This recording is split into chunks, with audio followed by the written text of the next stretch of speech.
نحمده ونصلي ونسلم على رسوله النبي الكريم وعلى آله وأصحابه أجمعين. اللهم صل على سيدنا ومولانا محمد وعلى آل سيدنا ومولانا محمد وبارك وسلم صلاة وسلاما كثيرا كثيرا. توفیق الہی اپنے مرشد پاک کی برکت سے حکیم الامت مجدد الملت حضرت تھانوی رحمۃ اللہ علیہ کے مواعظ کا سلسلہ چل رہا ہے. الباب لأولی الالباب کے نام سے حضرت کا یہ بات چل رہا ہے. اس میں بات چل رہی تھی اصطلاحات پر کہ بعض جگہ قرآن کی اصطلاحات کو غلط سمجھا گیا اور اس کے غلط معنی لیے گئے. فرماتے ہیں الا لہ الخلق والامر کہ خدا ہی کے لیے خالقیت و آمریت ہے. اس سے لوگوں کو دھوکہ ہوا اور انہوں نے اس کا یہ مطلب سمجھا کہ خدا ہی کے لیے ہے عالم خلق و عالم امر.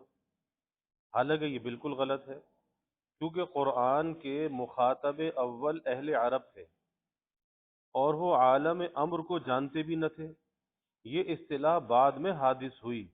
نزول قرآن کے وقت عالم امر کو کوئی جانتا بھی نہ تھا، مگر لوگوں کی عادت ہے کہ اصطلاحات علمیہ کو یاد کر کے ہر جگہ انہی کو چلایا کرتے ہیں. اسی لیے میں کہا کرتا ہوں کہ علوم قرآنیہ کو علوم درسیہ سے مقدم کرنا چاہیے، بلکہ پہلے بھی علوم قرآنیہ کو پڑھیں اور خاتمہ بھی انہی پر کریں. نہ تو یہ کریں کہ علوم درسیہ کو سب سے پہلے پڑھیں اور نہ یہ کریں کہ علوم دینیہ سے بالکل فارغ ہو کر پھر علوم درسیہ میں مشغول ہوں، کیونکہ پہلی صورت میں یہ اصطلاحات ذہن میں رچ جائیں گی، پھر ہر جگہ قرآن و حدیث میں وہی سوجیں گی. حالانکہ قرآن و حدیث میں یہ اصطلاحات اور علوم درسیہ کام نہیں دیتے. اور دوسری صورت میں یہ خرابی ہے کہ جو علم آخر میں پڑھا جاتا ہے دل پر اسی کا اثر رہ جاتا ہے.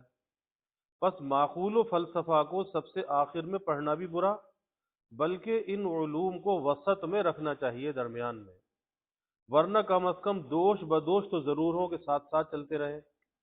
اصطلاحات کی رچ جانے کا ایک واقعہ میں آپ کو سناتا ہوں. دیوبند میں جب میں پڑھتا تھا تو حضرت استاد مولانا محمد یعقوب صاحب نانوتوی علیہ الرحمہ نے مجھے مسئلہ تصور شیخ لکھ کر نقل کے لیے دیا. تصور شیخ تصوف کا مسئلہ ہے، میں اس کو نقل کر رہا تھا. ایک نووارد طالب علم آئے جو ابھی تک معقول ہی میں منہمک رہے تھے، مجھ سے پوچھنے لگے کہ کیا لکھ رہے ہو. میں نے کہا کہ مسئلہ تصور شیخ. وہ بولے کیا شیخ بو علی سینا؟ تو بس ان کے نزدیک بو علی سینا ہی ایک شیخ تھا، کیونکہ معقول پڑھنے کی وجہ سے وہی دل میں رچ گیا تھا، حالانکہ وہ تو طب کا ماہر تھا بو علی سینا. بس ایسے ہی لوگوں نے جن کے قلوب پر اصطلاحات علمیہ رچی ہوئی ہیں الا لہ الخلق والامر کہ اسی کے واسطے ہے خالقیت و آمریت، اس سے عالم امر اور عالم مجردات کو ثابت کیا. مگر یہ بالکل غلط ہے. میرا یہ مطلب نہیں کہ میں عالم مجردات کا منکر ہوں، بلکہ میرا مقصود یہ ہے کہ اس آیت کی تفسیر میں اس کو بیان کرنا غلط ہے. باقی ویسے میں اس کا منکر نہیں، میں اس کو مانتا ہوں کہ عالم مجردات موجود ہے، لیکن اس کی دلیل نصوص قرآنیہ میں کہیں نہیں بلکہ مکاشفہ اس کی دلیل ہے، کشف کے ذریعے معلوم ہوا. یہ کوئی مسئلہ شرعیہ نہیں جس کے لیے نصوص کی ضرورت ہو، بلکہ اس کا تعلق مکاشفے سے ہے. جیسے امریکہ کا وجود شرعی مسئلہ نہیں ہے لیکن موجود ہے موجودات میں سے. اسی طرح اس کو سمجھنا چاہیے بس جن لوگوں کی آنکھیں ہیں یعنی جو صاحب کشف ہیں انہوں نے عالم مجردات کو دیکھا ہے، چنانچہ صوفیہ اکرام میں بعض اصحاب کشف ہیں، ان کو عالم مجردات منکشف ہوا ہے، اور چونکہ ہم ان کو سچا سمجھتے ہیں اس لیے ہم ان کی تصدیق کرتے ہیں کہ وہ لوگ سچے تھے، وہ جھوٹے نہیں تھے۔ باقی جو چیز مشاہدے کے متعلق ہو اس کے لیے دلائل بیان کرنا غلطی ہے۔ بس اس کی سب سے بڑی دلیل یہی ہے کہ اگر کسی کے آنکھیں ہوں وہ خود دیکھ لے، ایک ہے ظاہر کی آنکھیں، ایک ہے باطن کی آنکھیں۔ کسی کی اللہ تعالیٰ آنکھیں کھول دیتا ہے، اب اس کی نظر، ہماری نظر دیوار پہ جا کے رک جاتی ہے، وہ دیوار کے پیچھے بھی دیکھ لیتا ہے۔ اب یہ کیا ہے؟ یہ من جانب اللہ ہے، ہر ایک کے ساتھ ایسا نہیں ہوتا۔ تو اگر کسی کے آنکھیں ہوں وہ خود دیکھ لے۔ رہا یہ کہ فلاسفہ نے تو اس پر دلائل قائم کیے ہیں، اس کا جواب یہ ہے کہ وہ دلائل محض لچر ہے، اور سب بناء الفاسدی علی الفاسد، کہ فاسد کی جو بنیاد ہے وہ فاسد پر ہوتی ہے۔ چنانچہ طلبہ خوب جانتے ہیں، مگر وہ مجردات قدیم نہیں ہیں بلکہ حادث ہیں، اور حادث بھی بالزمان، زمانے کے اعتبار سے، جن کی دلیل الا لہ الخلق، اس کے لیے خالقیت ہے، جس سے معلوم ہوتا ہے کہ تمام چیزیں مخلوق ہیں، یعنی ان کو بھی کسی نے پیدا کیا ہے۔ اس میں مثال بھی داخل ہے۔ اگر کوئی اس استدلال پر یہ شبہ کرے کہ اس آیت میں تو خلق مقابل کا امر ہے، اس لیے یہ احتمال ہو سکتا ہے کہ عالم کی دو قسمیں ہیں، ایک حادث بالزمان جو عالم خلق ہے، اور ایک غیر حادث بالزمان جس کا نام عالم امر ہے، تو یہ احتمال اگرچہ غلط ہے، مگر میں اس سے قطع نظر کر کے دوسری دلیل بیان کرتا ہوں۔ حق تعالیٰ فرماتے ہیں اللہ خالق کل شیء، اللہ تعالیٰ ہر چیز کے خالق ہیں، اس کو پیدا کرنے والے ہیں۔ دیکھو کل شیء میں مجردات بھی آ گئے، کل شیء میں اس کے بھی پیدا کرنے والے ہیں، تو وہ قدیم نہیں ہے، وہ بلکہ حادث ہیں، اللہ نے پیدا کیے تو موجود ہو گئے۔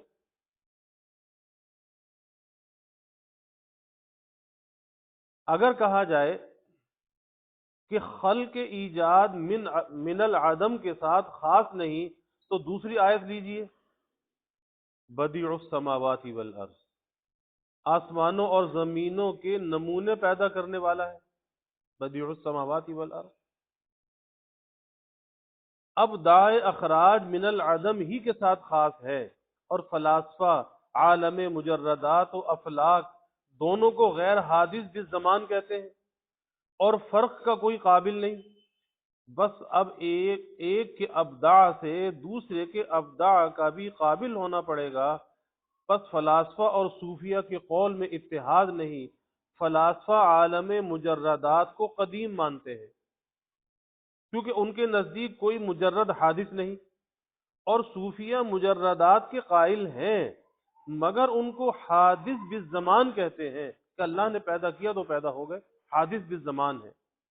البتہ متکلمین تجرد کو اخص صفات باری تعالی قرار دے کر ان کو یہ معلوم ہو چکا ہے کہ خدا تعالی کے سوا تمام چیزیں حادث ہیں، اس کے قائل ہیں کہ خدا تعالی کے سوا مجرد ہی کوئی نہیں، وہی ذات ہے جو ایک ہے، یکتا ہے، واحد ہے، اس کے سوا کوئی مجرد نہیں، لہٰذا وہ عالم مجردات کے منکر ہو گئے۔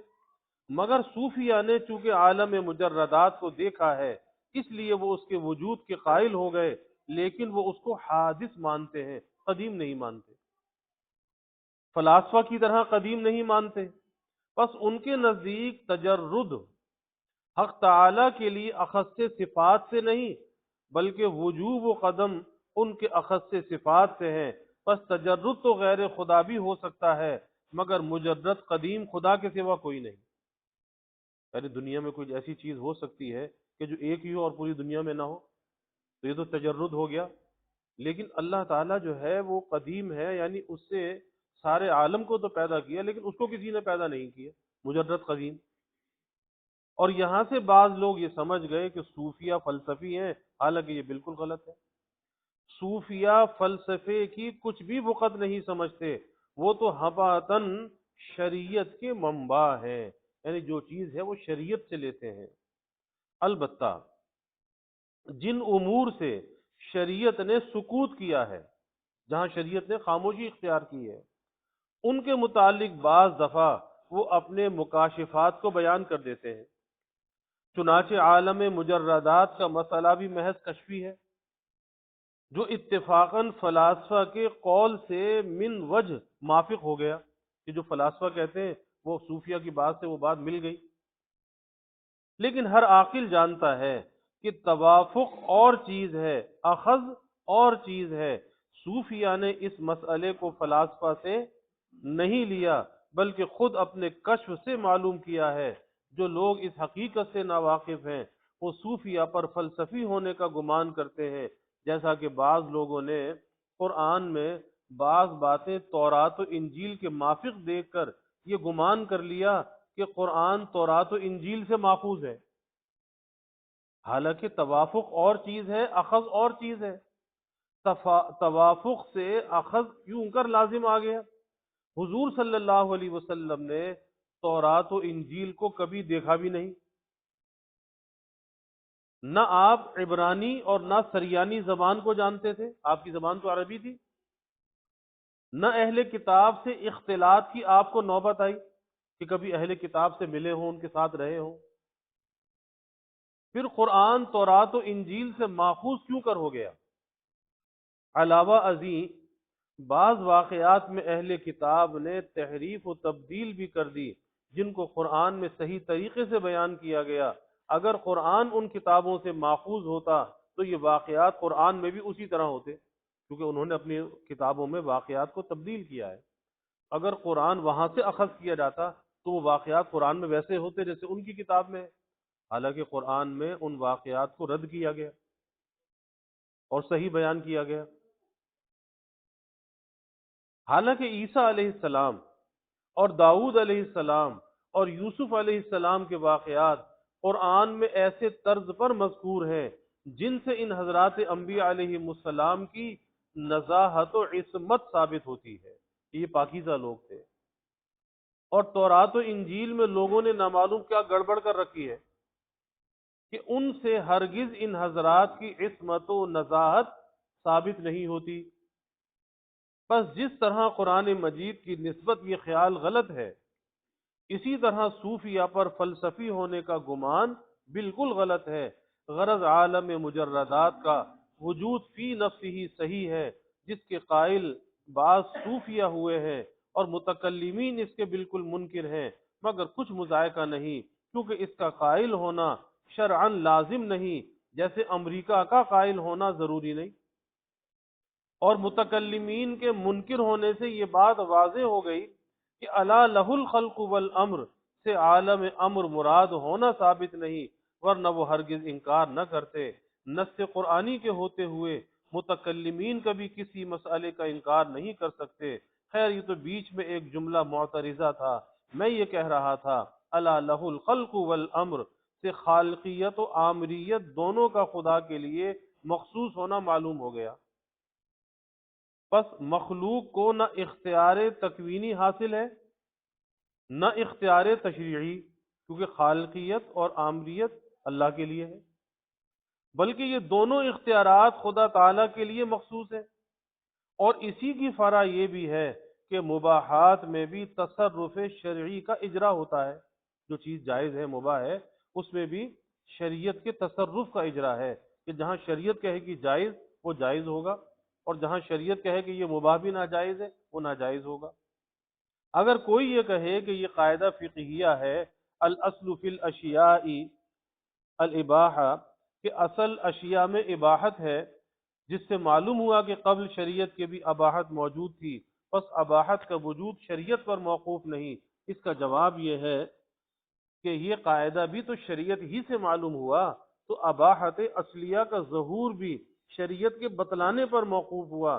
اگر شریعت یہ قاعدہ نہ بتلاتی تو اباحت اصلیہ کا ظہور کبھی نہ ہوتا۔ تو گویا قبل ورود شرع کے، یعنی شریعت سے پہلے قبل ورود شرع کے اباحت کا وجود اشیاء میں تھا مگر ظہور میں نہ تھا، شریعت نے اس کو ظاہر کر دیا۔ اور اس میں کچھ شک نہیں کہ ظہور کے بغیر وجود ظہور کے بغیر وجود بمنزلہ عدم کے ہے، یعنی ایک چیز ابھی تک ظاہر ہی نہ ہو لیکن اس کا وجود ہو، اور وہ ظاہر نہ ہو تو ایسے جیسے وہ موجود ہی نہیں ہے۔ بس یہ کہنا صحیح ہے کہ اباحت بھی شریعت ہی پر موقوف ہے، اور اس کی ایسی مثال ہے جیسے کوئی کہے کہ اس دوا کو طبیب سے پوچھ کر استعمال کرنا چاہیے، نہ معلوم مضر ہے یا نافع۔ تو ظاہر ہے کہ نفع یا ضرر جو کچھ بھی ہے دوا میں پہلے سے موجود ہے، طبیب اس میں ضرر یا نفع پیدا نہیں کرے گا، مگر پھر بھی اس کا استعمال طبیب کی رائے پر موقوف ہے۔ کیوں؟ وہ مظہر نفع و ضرر ہے، اس کے نفع اور نقصان کو ظاہر کرنے والا ہے کون؟ طبیب ظاہر کرنے والا ہے۔ اور یہاں تو خالق و مظہر دونوں حق تعالی ہی ہیں۔ پہلے خدا تعالی نے اشیاء میں اباحت و حرمت پیدا کی، تو یہ چیز جائز ہے یہ ناجائز ہے، یہ کام جائز یہ ناجائز، اللہ نے اشیاء کے اندر اباحت و حرمت پیدا کر دی، جائز ناجائز، اور پھر اس کو ظاہر کیا، اور ظاہر کس سے کیا؟ شریعت سے کیا۔ چنانچہ اس ظاہر کرنے ہی کا نام ورود شرع ہے، کہ شریعت اس چیز کو ظاہر کرتی ہے جس کو اللہ نے جائز کہا ناجائز کہا، اب شریعت بتاتی ہے یہ جائز ہے یہ ناجائز ہے۔ بس یہ مسئلہ ثابت ہو گیا کہ حلال و حرام کرنا حق تعالی ہی کا کام ہے، کسی انسان کا کام نہیں اپنی مرضی سے کہے کہ یہ جائز یہ ناجائز۔ چنانچہ ایک جگہ نہایت تصریح کے ساتھ حق تعالی فرماتے ہیں وَلَا تَقُولُوا لِمَ تَصِفُ أَلْسِنَتُكُمُ الْكَذِبَ هَذَا حَلَالٌ وَهَذَا حَرَامٌ لِتَفْتَرُوا عَلَى اللَّهِ الْكَذِبَ، یعنی کسی چیز کے بارے میں بدو علم کے یہ نہ کہو کہ یہ حلال ہے اور یہ حرام ہے، کیونکہ اس میں خدا تعالی پر افترا باندھنا ہے، بہتان اللہ پر باندھنا ہے۔ اللہ نے اس کو حرام نہیں کیا، کہہ دو کہ یہ حرام ہے، اللہ نے حلال نہیں کیا کو یہ حلال ہے۔ اس سے معلوم ہوا کہ جس طرح کسی چیز کو حرام کرنا خدا کا کام ہے، جب ہی تو بلا دلیل حرام کہنا افترا ہوگا، اسی طرح حلال کرنا بھی خدا ہی کا کام ہے۔